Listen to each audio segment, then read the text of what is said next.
جو انہوں نے بنایا ہوا ہے کہ حضرت فاطمہ تصدیق کرا رہی تھی کہ یہ جو بعض اموال ہیں ان کا مسئلہ کیا ہوگا. جب ابو بکر صدیق نے مسئلہ بیان کر دیا تو حضرت فاطمہ نے پوری زندگی پھر اس مسئلے میں کلام نہیں کیا. تو وہ تو مسئلہ بیان ہوا تو ہمارے نزدیک خود نہیں آدمی بھیجا.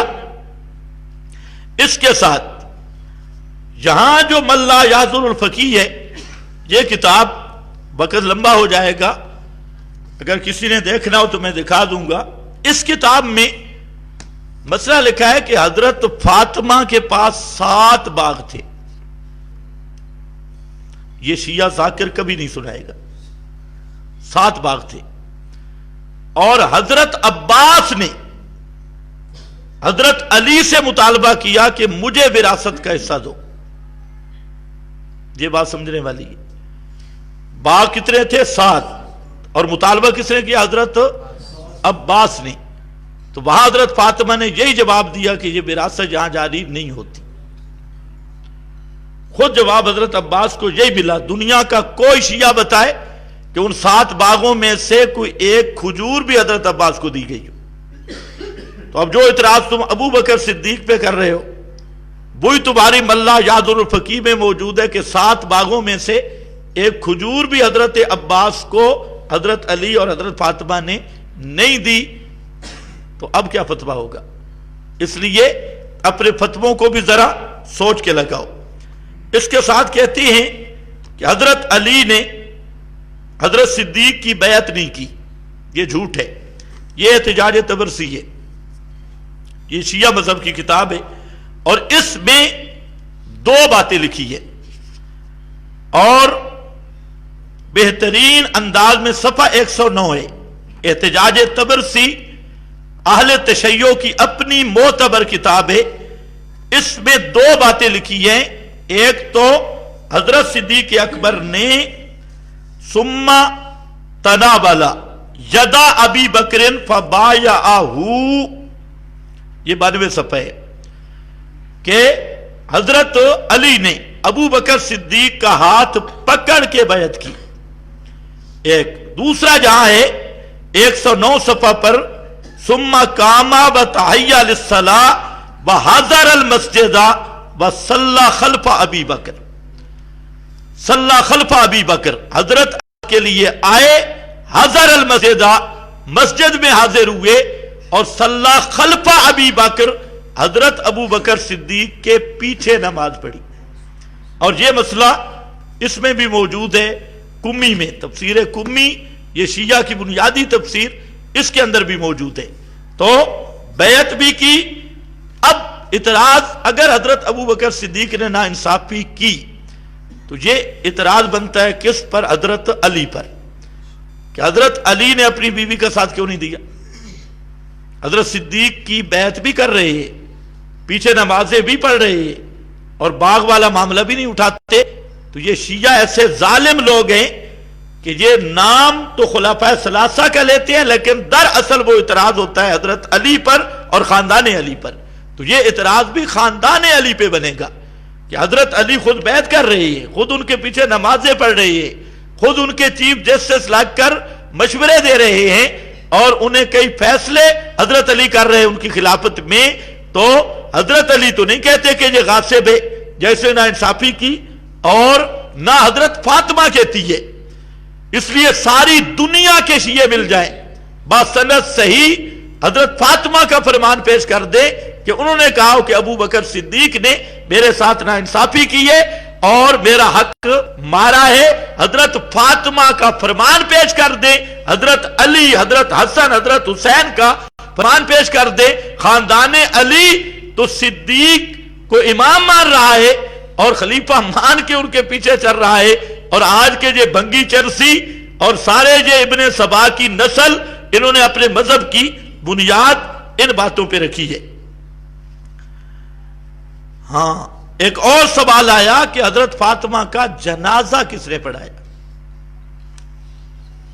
پہلی بات تو یہ ہے کہ جنازے کا اصول کیا ہے. پہلے تو یہ طے کرو جنازے کا اصول کیا ہے. جنازے کا اصول یہ ہے کہ خلیفہ بھی حقدار ہے امیر المومنین، اور جو ولی وارث ہے وہ بھی حقدار ہے۔ اچھا، اس میں افضلیت ہوتی ہے کہ بہتر یہ ہے کہ کون پڑھائے، اور وہ بھی حق وغیرہ کی بات چلتی ہے جہاں جھگڑا ہو، تو یہاں جھگڑا بھی کوئی نہیں، تو پھر اس بات کو لے آنے کا مطلب کیا ہے؟ جنازہ کس نے پڑھایا؟ جنازہ کوئی بھی پڑھائے۔ اب کئی ایسی جگہ ہوتی ہے بڑے بڑے اکابر موجود ہوتی ہیں، ہمارے حضرت شیخ القرآن والحدیث مولانا شیخ غلام حبیب صاحب رحمۃ اللہ علیہ فوت ہوئے، تو وہاں بڑے بڑے حضرات موجود تھے، امیر محترم شیخ القرآن مولانا محمد طیب طاہری صاحب موجود تھے، اور حضرات موجود تھے، لیکن جنازہ ان کے بیٹے نے پڑھایا۔ تو اب اس کا کیا معنی ہے کہ جنازہ پڑھانے کے قابل نہیں تھے؟ تو یہ تو ایسے بچگانہ باتیں ہیں۔ باقی یہ میں بتا دیتا ہوں، طبقات ابن سعد میں یہ روایت بھی موجود ہے کہ جب حضرت فاطمہ کا جنازہ آیا، اور بیان کرنے والے بھی ابراہیم نخعی ہیں جو امام ابو حنیفہ کے دادا استاذ ہیں، اہل سنت کے ہاں معتبر حوالہ، قال صلی ابو بکر علی فاطمہ بنت رسول اللہ فکبر اربعا، کہ حضرت فاطمہ کا جنازہ ابو بکر صدیق نے پڑھایا اور ان پہ 4 تکبیریں پڑھی۔ اور یہ فضائل میں، کتاب الفضائل میں یہ آیا کہ جب حضرت فاطمہ کا جنازہ تیار ہوا، حضرت فاروق اعظم بھی آئے، حضرت صدیق اکبر بھی آئے، فقال ابو بکر لعلی بن ابی طالب تقدم، حضرت ابو بکر صدیق نے حضرت علی بن ابی طالب کو فرمایا کہ آپ زیادہ حقدار ہیں، آپ حضرت فاطمہ کا جنازہ پڑھائیں گے، آپ آگے ہیں، تقدم۔ فقال ما کنتو، حضرت علی نے فرمایا کہ ابو بکر موجود ہو تو علی کا حق نہیں بنتا جنازہ پڑھانا، اس لیے میں آگے نہیں ہوتا، انت خلیفۃ رسول اللہ، آپ اللہ کے رسول کے خلیفہ ہیں، فتقدم، آپ آگے ہوں، تقدم ابو بکر فصلی علیہا، ابو بکر صدیق آگے ہوئے اور حضرت فاطمہ کا جنازہ ابو بکر صدیق نے پڑھایا۔ اور حضرت علی نے فرض نمازیں کس کے پیچھے پڑھی ہیں؟ حضرت صدیق اکبر، فرض عین نمازیں، یہ فرض کفایہ کا جھگڑا ڈال رہا ہے۔ اگر حضرت علی بھی پڑھاتے پھر بھی کوئی فرق نہیں پڑتا تھا ہمارے نزدیک، کیونکہ جو فرض عین وہ تو ابو بکر صدیق نے پڑھائی، اور رسول کی زندگی میں خود پیغمبر نے مصلی دیا، مرو ابا بکر فلیصلی بالناس، اور پیغمبر کریم کی زندگی میں پڑھائی۔ اس کے ساتھ اب ذرا ایک اصولی بات بھی سمجھ لو، یہ ساری بات سے ذیلی ہیں، جو اصل بات میں عرض کرنا چاہتا ہوں وہ ذرا سوچو کہ قرآن کریم میں صحابہ کا جو تعارف پیش کیا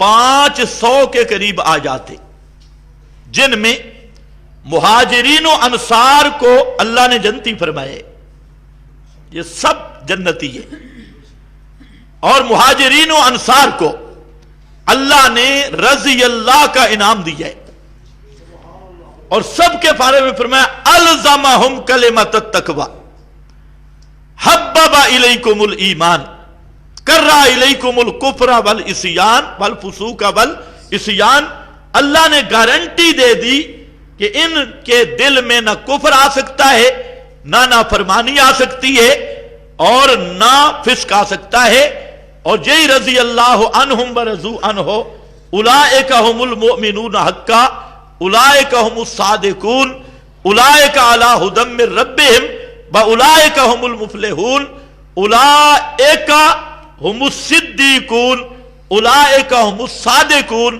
یہ جو 500 ایتیں قرآن کی ہیں جو صفائی پیش کر رہی ہیں کہ پیغمبر کریم کے سارے صحابہ سچے، سارے صحابہ جنتی، سارے صحابہ عادل، سب صحابہ پہ اللہ راضی، سب صحابہ قیامت کے دن رسوائی سے محفوظ، یوم لا یخزی اللہ النبی والذین آمنوا معہ، اللہ قیامت کے دن رسول کو بھی رسوا نہیں کرے گا، ایمان والوں کو بھی رسوا نہیں کرے گا، اب ہمارا یہ سوال ہے کہ قرآن کریم کی یہ آیات حق ہیں یا نہیں؟